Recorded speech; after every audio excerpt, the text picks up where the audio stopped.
மனிதனை இறைவன் சோதிக்கக்கூடிய சோதனைகளில் மிக முக்கியமான அடிப்படை சோதனை பயத்தை கொண்டு ஒரு மனிதனை சோதிப்பது. நஷ்டம் ஏற்படும் போதோ, இழப்புகள் ஏற்படும் போதோ, தோல்விகள் ஏற்படும் போதோ முதலாவது அவனுடைய உள்ளத்தில் வருவது பயம்.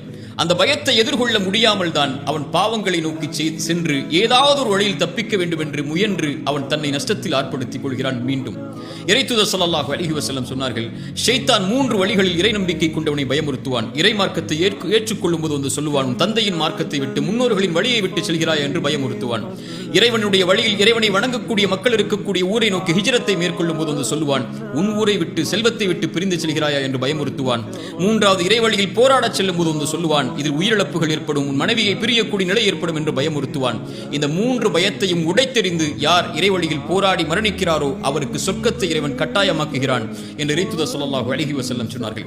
சோதனைகளின் போது, கஷ்டங்களின் போது, இருள்களின் போது ஏற்படக்கூடிய பயம்தான் ஒரு மனிதனை நிலை தடுமாறச் செய்கிறது.